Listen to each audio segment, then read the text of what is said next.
நானான்னு ஒருத்தர் தாங்க பாபாவோட கதைகளில் உள்ளது இது. அவர் சொல்கிறாரு, ஒரு அவையில் பாபா உட்காந்துருக்காரு, அவரை சுற்றி அடியார்கள் எல்லாம் உட்காந்துருக்காங்க. சிலர்லாம் பெண்களை சைட் அடிப்பாங்க, பார்த்துருக்கீங்கல்ல. அதே மாதிரி இந்த நானா என்ன பண்ணாரா, ஒரு பெண்ணை சைட் அடிச்சுட்டு இருந்தாராம். அப்போ பாபா சொன்னாராம், பாபா என்ன பண்ணியிருப்பாரு சொல்லுங்கள், சாய்பாபா, பாபா நீ சைட் அடிப்பான்னு சொல்லிட்டாராம். அங்கே உள்ளவங்கெல்லாம் பாபா திட்ட போகிறாருன்னு நினச்சாங்களா. ஆனால் பாபா என்ன சொல்லிட்டாரு, உன் கண்கள் என்ன பார்க்க நினைக்கிறதோ நீ பார்த்துக்கொள். அப்போ ஆஹா, ஒரு பொண்ணை இச்சையால் பார்த்தாலே ஆஹா அப்படின்னு சொல்லி நினைக்கிறேன். ஆனால் பாபா திட்டுவார்னு நினச்சி எல்லாரும் பேசுகிறாங்க. ஆனால் பாபா சொன்னாராம், உன் கண்ணால் பார்த்தியா, ஓகே. உனக்கு மனைவியாக வரணும்னு ஆசைப்பட்டியா, ஓகே, முடிஞ்சிச்சா, சரிப்பா, ததாஸ்து, அப்படி நல்லாரு அப்படின்னாராம்.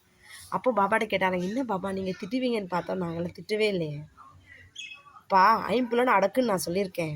ஆனால் அந்த ஐம்புலன்களில் நீ என்ன பண்ணல, உன்னுடைய அந்த கண்கள் மூலம் எதை பார்க்கக்கூடாதுன்னு உன்னை நான் எதுவுமே இது பண்ணவே இல்லை. இப்போ தான் மனுஷங்க என்ன சொல்லுவாங்க, என்ன தெரியுமா சொல்லுவாங்க, சாப்பாடு கூட பிடித்தமான உணவை நீ சாப்பிட்லாம், சைவம் என்ன அசைவம் என்ன. அதனால தான் பாருங்கள், அவரோட தர்பாரில் 2 வகையான உணவுகள் இருந்தது. அவர் குருன்னு பலர் சொல்லுவாங்க, ஆனால் குரு தான் கடவுள். குருவே சர்வ லோக்கானாம். இந்த உலகத்தை ஆட்சி செய்யக்கூடிய அந்த குருநிலை இருக்கக்கூடிய ஒரே குரு யாருன்னா இந்த சுவாமி தான். ஆனால் யார் ஏற்றுக்கிறாங்க? இப்போ சொன்னா, ஏய் முட்டாள் மாதிரி பேசாதம்மா, என்னம்மா உனக்கு தெரியுதுன்னு நான் சொல்வேன், சிவனடியார்கள் சிவனை மட்டும் கும்பிடுவாங்க, அம்பாள் உபாசர்கள் அம்பாளை மட்டும் பார்ப்பாங்க, பாபா அடியார்கள் மட்டும்தான் எல்லா மதத்திலையும் இறைவன் குருவாக இருக்காரு, அந்த குருவே இந்த அனைத்து விளையாடல்களையும் திருவிளையாடலையும் நடத்துபவர்னு சொல்லி உணர்ந்து இருப்பாங்கன்னு சொல்லுவேன். நீங்கள் உணர்ந்துருக்கீங்களா? ஒரு குட்டி குழந்தை அழுதுகிட்டே இருந்துச்சான், ஓகேவா. அப்போது பாபா அவங்கக்கிட்ட போகிறாரு. சின்ன பசங்கன்னா நம்மளை என்ன பண்ணுவோம், ஈஸியாக ஏமாத்திருந்தானே. கடவுள் கூட யார்கிட்ட ஏமாந்து போகிறாரு, குழந்தைங்களை பார்த்து தான் ஏமாந்து போகிறாரு. அவங்க சிரிப்பை பார்த்து, அவங்க விளையாடுற விளையாட்டை பார்த்து நாமளும் என்ன பண்ணுவோம், ஏமாந்து போயிடுவோம். அப்போ வெகுளித்தனமான சிரிப்பு பலரையும் என்ன பண்ணுவோம், அழகாக சிந்திக்க வைக்கும், சிரிக்கவும் வைக்கும். சரியா? என்னடா இது பைத்தியக்காரத்தனமாக இந்த பொண்ணு பேசிகிட்டே இருக்கு, ஏன் பேசுகிறேன்னு கேளுங்களேன். இப்போ ஒரு தர்க்கம் வரணும்ல. நேற்று வீடியோஸ் போடும்போது நிறைய அரசியல் பாயிண்ட் ஆஃப் வியூஸ் சொன்னேன். நான் பாருங்கள் சுத்தமான தமிழிச்சிங்க. ஏன் தெரியுமா, என் நாடையும் மக்களையும் நான் நேசிக்கிறேன். என் பாபா வழி வந்த அவருடைய செல்ல மகள்னு நான் என்ன சொல்லிப்பேன். அப்பா சொல்லுவார், என்ன தெரியுமா, அறுதியிட்டுக்கு ஒரு மகளாக நீ இரு. பாபாவோட தர்பாரில் கூட இது மாதிரி நிறைய கொஸ்டின்ஸ் வரும், நிறைய கொரிஸ் வரும், அரசியலில் சண்டையும் வரும். அப்போ அப்பா என்ன தெரியுமா சொல்லுவார், மூடி விடுவார், புக் எடுத்து நீ இந்த புக்கு படி, நீ இந்த புக்கு படி, நீ புக்கு படி, மத நூல்கள் எல்லாத்தையும் படிச்சுட்டு டிஸ்கஸ் பண்ணுவாங்க, சண்டை போடுவாங்க இவங்களுக்குள்ள.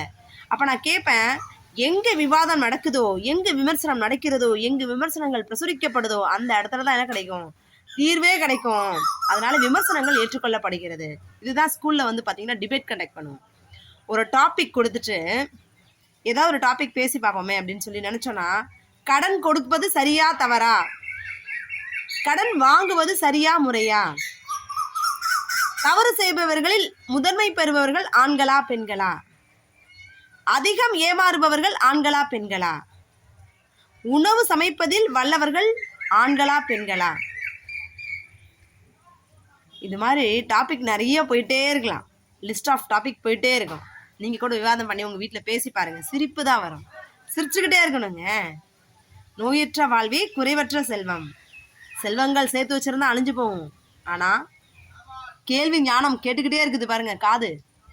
நம்மளுடைய ஞானம் என்ன பண்ணுது, அறிவு பெருகிக்கிட்டே இருக்கு. யார் ஒருவன் எவன் ஒருவன் அதிகமாக கேட்கின்றானோ, யார் ரொம்ப அதிகமாக கேட்குறானோ அவன் என்ன பண்ணுறான், அறிவில் சிறந்தவன்.